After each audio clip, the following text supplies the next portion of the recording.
Oh.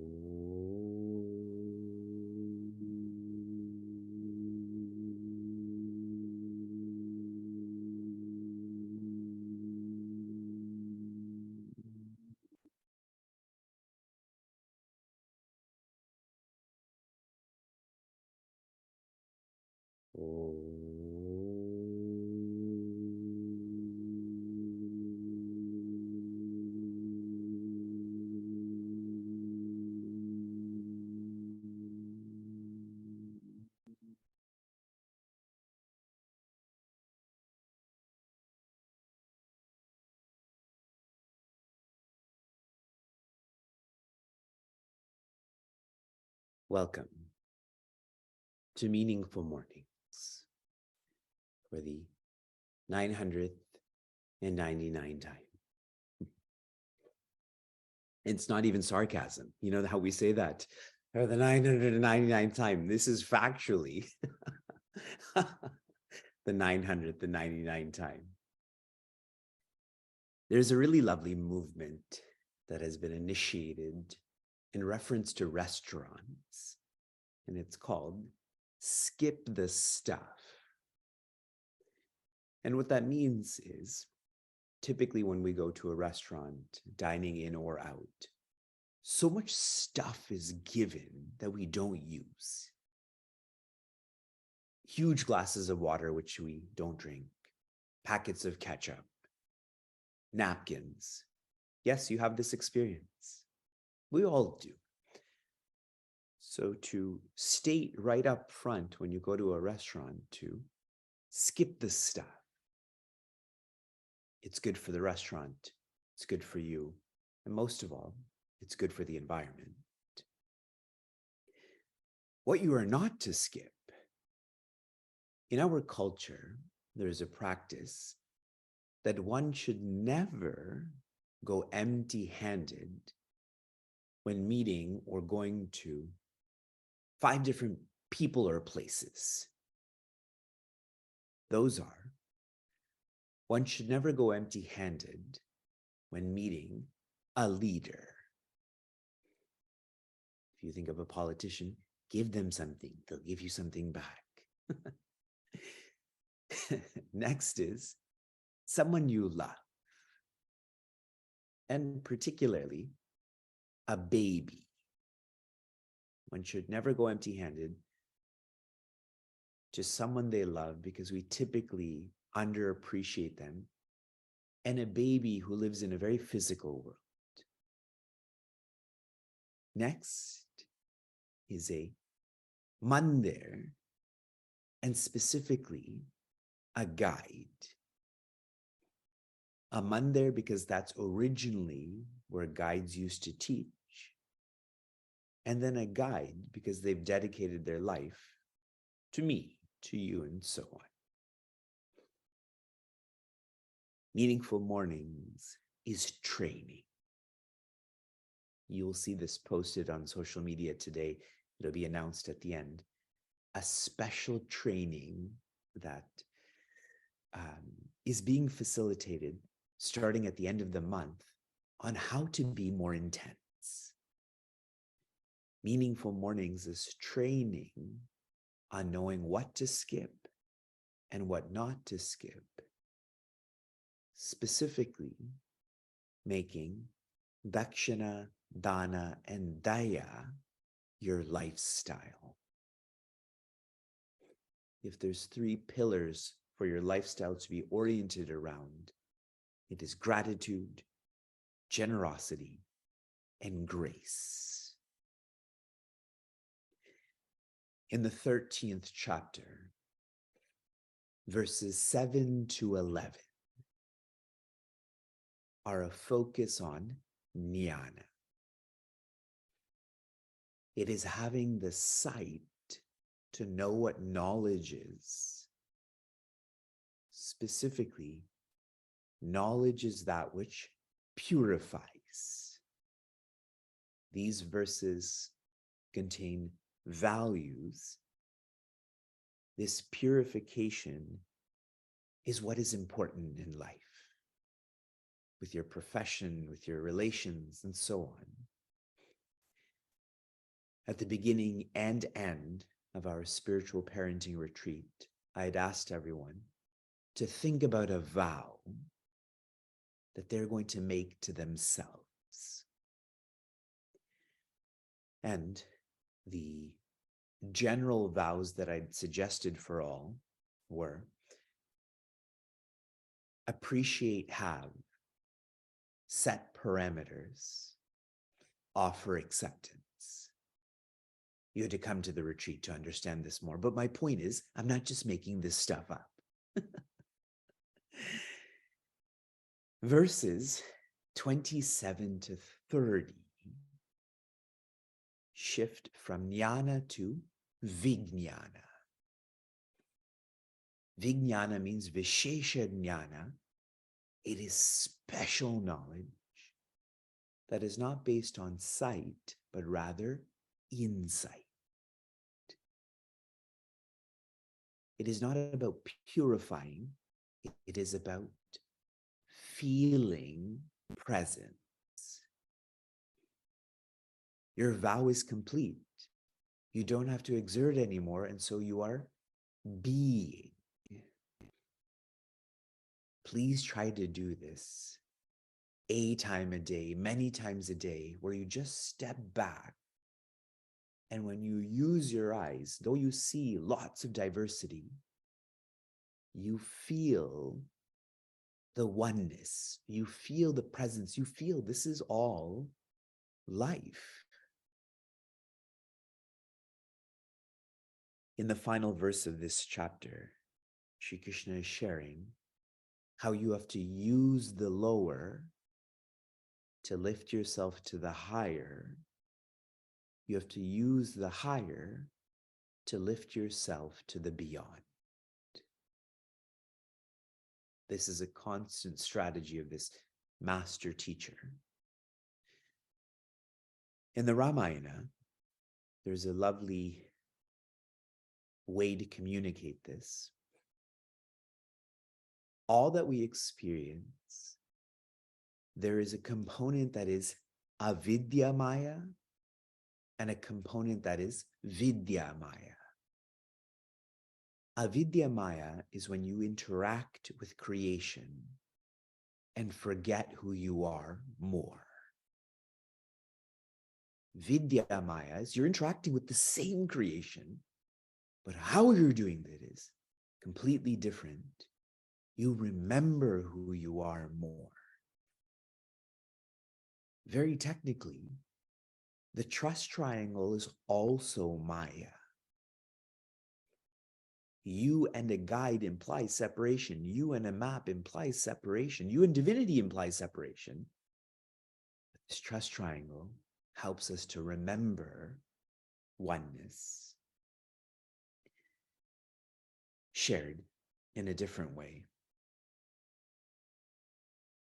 I had mentioned that all those who are registered for our courses, they were given a prasad that encourages daily reflections. And the briefing on this is daily reflections for deep thinking and authentic living. When you think deeply about your interactions, you become more authentic. You differentiate the lower to the higher to the beyond. I hope and pray you're using this prasad, which is so awesome. Another way to think about this. If one lives carefully, then one won't complain. I had mentioned that about the essence of the Upanayana Samskara. It is to live carefully. It is to use your own experiences to go to the equipments, to the ego, to existence. If you're following this, living carefully, then you will complain less. And one more way to look at this, I'd mentioned it in reference to social media. If you're using social media to become more insecure, then it's a weapon you're using against yourself. But if you're using social media to learn jnana vijnana, then you're growing out of this being lower to the higher. You can't depend on social media. You can't depend on anything for your security finally. What is the theme of chapter 13? Differentiation. Your own experiences have to be differentiated from the lower to the higher to the beyond. Pujya Chinmayananda shares, this is the last paragraph of this verse. They who realize and perceive the nature and the essential distinction between the field and the knower of the field and the supreme, he brings in the third term, and thus come to experience the non-existence of the field, prakriti or avidya or avyakta, and therefore the knower of the field, the individuality, the ego, the samsaran, the limited, theirs is the knowledge absolute. The field is the material cause which has no existence apart from mere imaginations and hallucinations. The quote from Sri Nisargadatta, there is only life. There is nobody who lives a life. That's an imagination, a hallucination. Non-apprehension of reality gives rise to misapprehensions of it. To realize the non-existence of the very material cause is to live the infinite nature of the Supreme Self in ourselves. You don't have to go anywhere. Where will you go? As ourselves. Om Tat Sat Iti Shrimad Bhagavad Gita Su Upanishatsu Brahma Vidyayam Yoga Shastre Shri Krishnarjuna Samvade Kshetra Kshetrajna Vibhaga Yogo Nama Trayodashodhyayaha.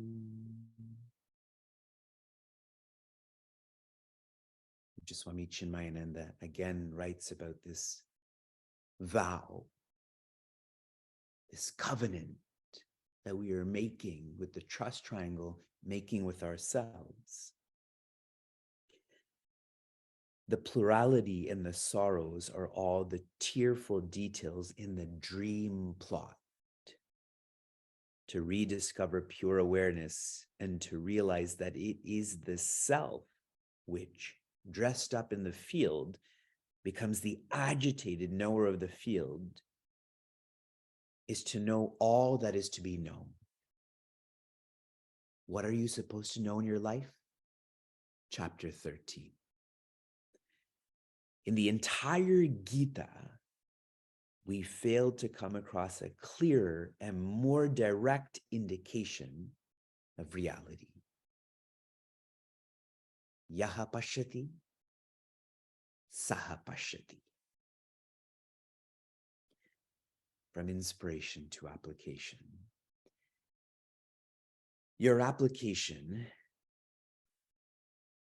from yesterday was to offer your dana, express your gratitude to stabilizers, particularly trees in South America, particularly in Brazil, which is the lungs of the world.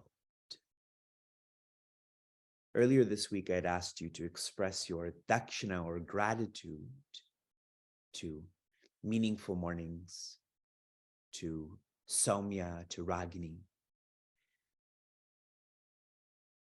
Service or seva should be a lifestyle. And what that means is you don't volunteer on a weekly basis, but you volunteer on a daily basis. If this is done every day, this is your lifestyle.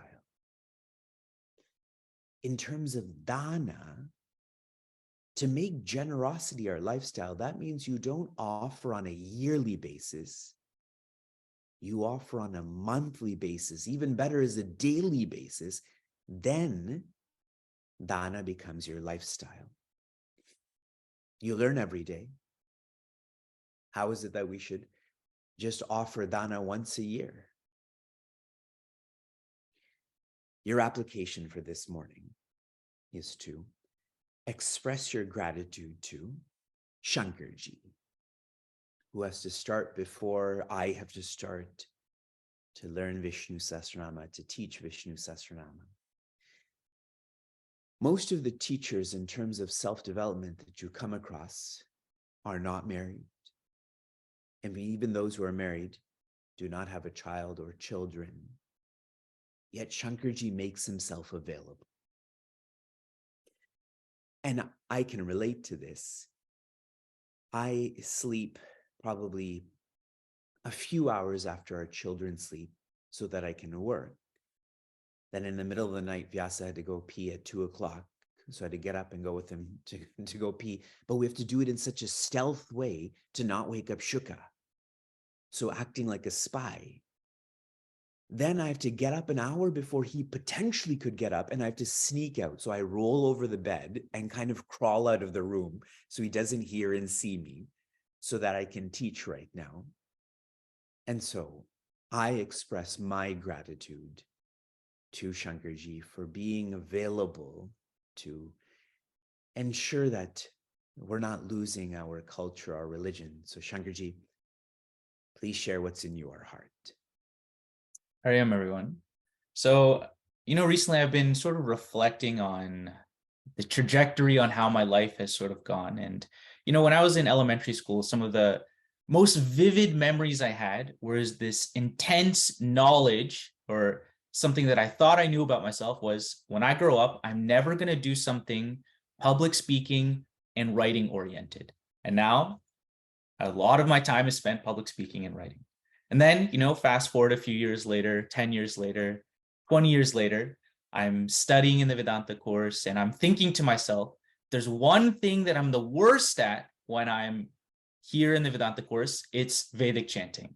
And now I'm teaching Vedic chanting. And if any of my batchmates knew that I was teaching a Vedic chanting class, they would start cracking up with laughter, because I was notoriously the worst Vedic chanter. So, and now, even after coming back from the course and trying to get into some sort of secular work, I always thought about myself, I'm the type of person, you just tell me what I should do and I'll do it. Not very, industrious or ambitious. But now I found myself, I'm self-employed, I have my own business. So when I'm thinking about how life has sort of guided me in a certain direction, I've come to this realization that what life is trying to tell me is that I have to confront the things that I am most scared to do. And unless I'm constantly pushing myself out of my comfort zone, pushing myself against the force of my likes and dislikes, then there's really no growth, and there's no genuine change in our personalities. So that's one thing I'm so appreciative of this community and Vivekji for constantly pushing me to be outside of my comfort zones and to try and always be better. I think a common experience that we have is, we wake up and we're like, oh, if only I didn't have to do this thing today. If only I didn't have to teach. If only this baby would stop crying. My life would be so much better, right? There would be so much peace. And then, we have those days where we're free and, there's no responsibilities, there's quietude in our life. And we end up spending our days just, we don't even know how we spent the day. Nothing meaningful happened. We were just lounging around, doing nothing. So it's like we're living in this false delusion where we think, if only I was free to do whatever I wanted, my life would be filled with so much, inspiration and meaningfulness and quietude of mind. But in the reality is that it's the exact opposite. The quietude that we seek is really found when we confront our responsibilities wholeheartedly. So that's what I was reflecting on these past few days, and I'm very appreciative to everything this community has given me. So Hari Om, thank you all. Right on, Shankarji, for sharing so meaningfully about how this is our responsibility. This whole week, I've been encouraging you to express. And some people think, I expressed last year, I expressed last month. That's not lifestyle. Lifestyle, you brush your teeth every day. You breathe every moment. Express yourself.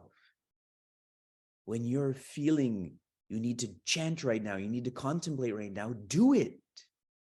Don't hold yourself back. That's the ego that is winning. You have to confront the ego. Express your dakshina to all who are facilitating meaningful mornings. Express your dana to the lungs of the earth through the Rainforest Foundation. If you don't relate to that, then express your generosity to Chinmay Mission Niagara, which is the infrastructure for meaningful mornings. We will get oriented to chapter 14 of Bhagavad Gita and our 1000th morning tomorrow. And then we'll have a long pause. So it's clear for you what meaningful mornings has done for you. In absence, fondness has grown, like when all of those gopis had that trace of arrogance that they are special. And what did Sri Krishna do? He disappeared. And when they learned not to be arrogant, to be egoless, he came back. Shanti, Shanti, Shanti. Be safe, be sound, be serene, be joy.